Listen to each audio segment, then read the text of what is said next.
Season 3 Reloaded is here, and today we're breaking down all the changes you need to know about when you first jump in between Modern Warfare 2 multiplayer, Warzone 2, and DMZ. So as we go along, drop your thoughts on what you think of this update. Good, bad, indifferent, whatever the case, drop your thoughts. But if you enjoy the video, you'll find it all insightful, do me a favor and drop a like on it. And if you're new to the channel, consider subscribing to stay there with all things Modern Warfare 2 and all COD content. Lots of stuff here for Season 3 Reloaded upcoming, so I'd love to have you in the community. Finally, check out my friends over at G Fuel, where code Espresso can get you 30% off certain items for the month of May. But for now, let's dive into the Modern Warfare 2 Season 3 Reloaded update. So first, we of course know of all the content coming. We've discussed that here quite a few times on the channel since its reveal last week.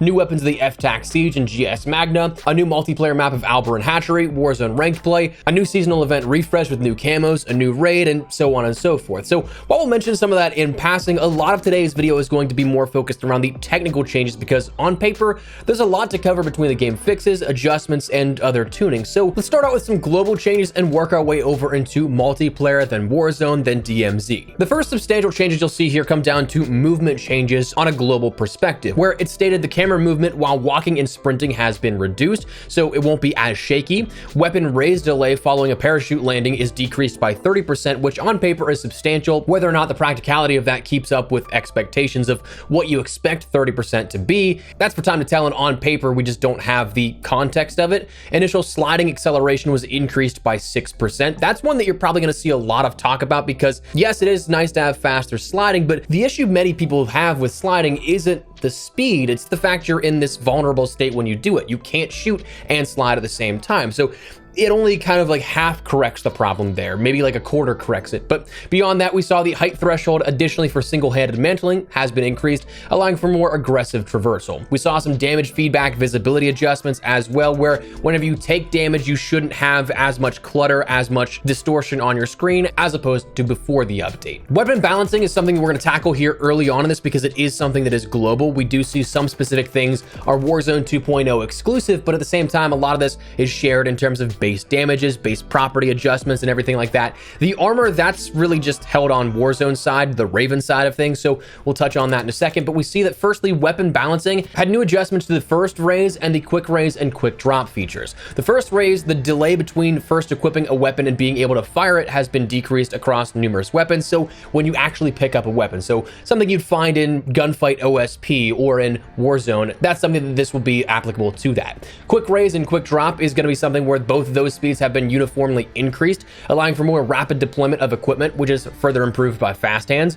Armor damage is something that this now kind of just sidestepping into a Warzone discussion is where we see maximum armor damage values being added to all assault rifles, battle rifles, SMGs, and light machine guns. These values will assist in slowing down the close range time to kill. So while we have TTK adjustments happening within Warzone, that's not directly linked to what we'll see happening with the multiplayer experience, unfortunately. Minimum armor damage values have also been adjusted to add several weapons to increase the viability at longer ranges, but again, that comes down to a case-by-case basis. So starting out with weapon balancing, the handguns of the Basilisk, P890, X12, and X13 all had minimum armor damages added in Warzone 2.0 only. The submachine guns, the BAS-P saw in terms of quantity, probably the biggest adjustments here out of any of the weapons on offer, where that saw an increase to the ADS speed, headshot damage multiplier, that was decreased. We saw an increase to the maximum damage range, mid to far damage, and mid to far damage range. We're also seeing that minimum armor damage added in Warzone 2.0, but also adding a minimum damage increase as well as a minimum damage range increase, as well as again an additional reduced first raise animation time. So this is one that I'm definitely gonna be playing around with. I'm curious to see how this now is adjusted in the overall meta of MP and Warzone, because on paper, again, a lot of good changes here for that. The Lockman sub in Warzone 2.0 only saw the burst fire have a minimum armor damage increase. The Minibok and the MX9 both in Warzone 2.0 had minimum armor damage increases, and the Vaznev 9K saw a maximum damage range decrease, so a slight nerf to that. The assault rifles of the Chimera saw semi-auto minimum armor damage added in Warzone 2.0 and a reduction to that first raise animation time. The ISO Hemlock, one of my favorites to use, has been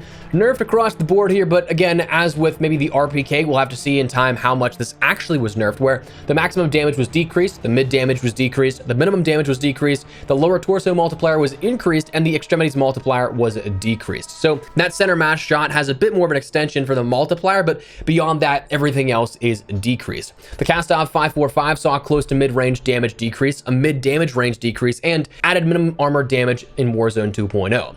The Kastov 762 saw semi-auto minimum armor damage in Warzone, and the extremities multiplier was decreased, so further nerfing that a little bit. The 74U saw minimum armor damage added in Warzone 2.0. The 556 saw close mid-damage increase, maximum damage range increase, a mid-damage range increase, the addition of minimum armor damage in both full auto and semi-auto mode, and the upper torso multiplier was additionally increased. So a slight buff for this on paper. We'll see how that works in practicality. Wasn't the best weapon overall in terms of usability, but might be up there now. The M16 saw a close mid-damage range increase, a maximum damage range increase, that minimum armor damage added, a cooldown time between bursts decreased, so making that fire rate a little faster, and a reduction in that first raise animation time.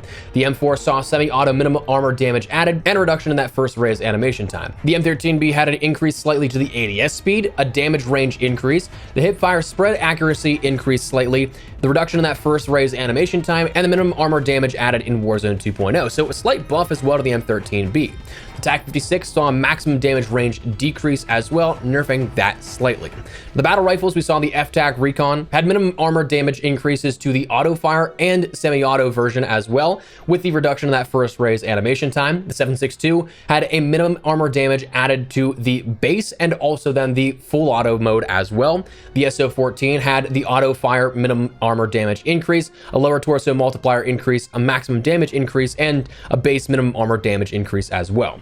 The TAC V saw a maximum armor damage increase and the semi-auto minimum damage increase to close that out. The shotguns of the Bryson 800, Bryson 890, and the Lockwood 300 all had the minimum armor damage increase and added, while the Bryson 890 in particular had a mid damage increase as well. And the light machine guns rounding out our weapon tuning, we saw the HCR had a minimum armor damage addition, while the Rap H and the Socken MG38 had a reduction in that first raise animation time. Now, there were a few adjustments to attachments, though one of the biggest ones that I think you'll notice across the board in terms of viability for certain playstyles is the explosive ammunition. When used with snipers, across the board it had a bullet velocity decrease, but again, using that as a one-shot headshot sniper down, you'll notice that adjustment as well. So you might need to start leading your shots a little bit more, but that's something to consider. On screen, you can also see the scrolling of the rest of the attachment changes as well, just so we're not droning on too monotonously here with this. Now, one big thing here beyond just a couple of bug fixes, additional smaller changes and everything like that, that again, you'll see on screen scrolling a bit here for you.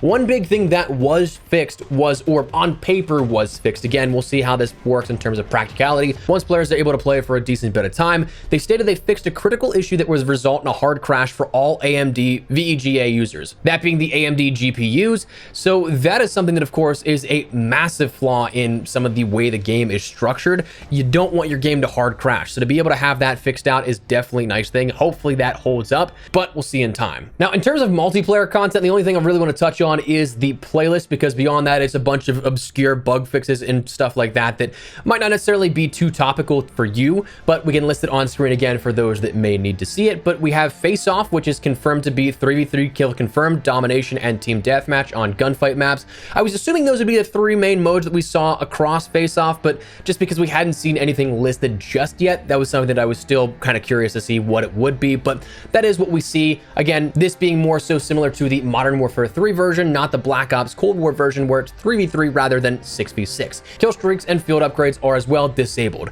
Gunfight OSP is going to be coming here, where that's on-site procurement, whereas you have to start with your fist and pick up anything you want to use in that round of gunfight, happening every single round. Giant Infected then, of course, is just battle map infected with that larger player count as well. Beyond that, moving on over to Warzone 2.0, map updates here for Battle Royale. We're going to see a sandstorm is spotted on the outskirts of Al Mazrah and is headed towards Al Mazrah City. So it said operators should expect reduced visibility in that area. So interesting, they're making some visibility that for a lot of people is tough to begin with, tougher. but that's something we'll see here. And it is something that will not be included within ranked play. So don't worry about that. Additional loot spawn locations have also been added to the Oasis area in the northwest section of the map.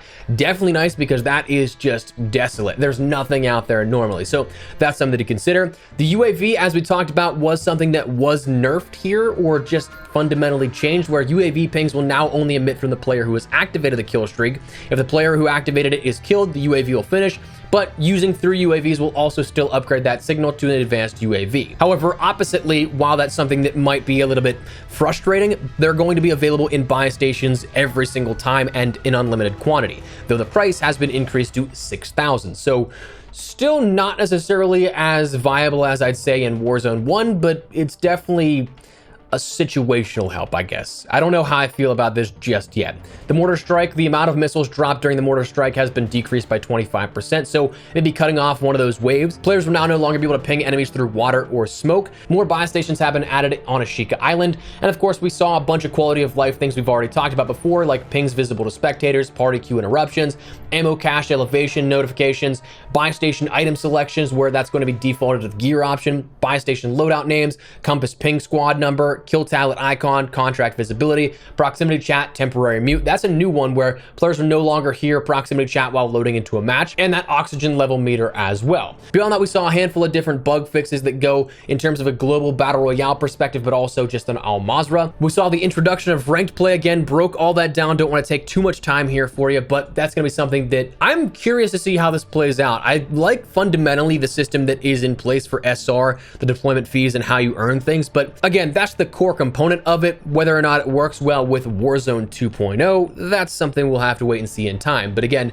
that is introduced with this season as well. We have a new deployable buy station. We have new lootable perk packages. This now is actually fully detailed, where we have Veteran, Insurgent, Bomber, Ranger, and SWAT, where Veteran is Battle Hardened, Tracker, Fast Hands, and Survivor. Insurgent is Strong Arm, Scavenger, Cold-Blooded, and Ghost. Bomber is Bomb Squad, Strong Arm, Resupply, and Survivor. Ranger is Double Time, Scavenger, Focus, and Quick Fix. And SWAT is Battle Hardened, Double Time, Spotter, and Survivor. These can be found in loot or available in the buy station for 3,500 in each match. So honestly, not too expensive if you want some perks right out of the gate. And looking at those perk packs, immediately there's not anything that really stands out to me as too OP or anything like that. So kind of liking the way that looks and sounds at the moment. Again, on paper. We have that Gulag entry kit coming. And then we had adjustments to the most wanted contract, where the reward crate will now drop when players eliminate the most wanted target. We saw buy station adjustments on screen, or the full listing here of that. But again, the notable things are perk packs are 3,500, UAVs in unlimited quantity, but now costing 6,000.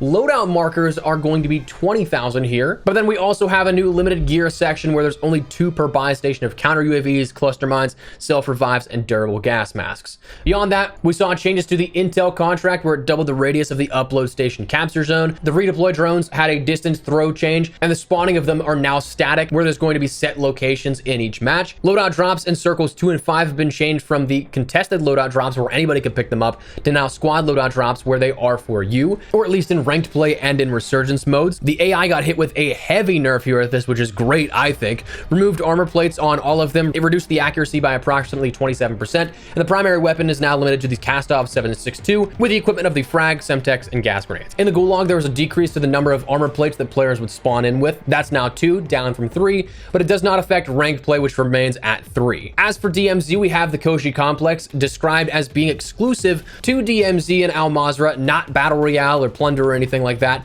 But we also end up seeing that we'll have new NVGs, we have additional updates for UI elements and other stuff like that, but also a handful of other bug fixes. And that rounds out the patch notes and everything you need to know here about Season 3 Reloaded's update. As of the moment, again, on paper, there's a lot of stuff, but in terms of practical changes, how much this actually changes match over match and everything like that, we'll have to wait and see. But for now, that's the update and what you need to know. So let me know your thoughts down below. Before we wrap everything up, make sure you check out my friends over at G Fuel. Code Espresso gets you 30% off certain items for the month of May, as per usual. So if you guys are at all interested to check something out for the very first time, like maybe a starter kit, which is in that 30% off discount. Check out the link in the description below and use code espresso at checkout. But for now, that's what we're gonna call it. So let me know your thoughts down below. If you enjoyed the video, do me a favor and drop a like on it. And if you're new to the channel, make sure you subscribe so you don't miss a single thing regarding all things Modern Warfare 2, Warzone 2, and anything COD related, especially as we gear up for a lot of stuff here for Season 3 Reloaded. More stuff upcoming today and throughout the weekend, so stick it here on the channel. But for now, thanks so much for watching. My name is Espresso. I'll see you guys later. Take care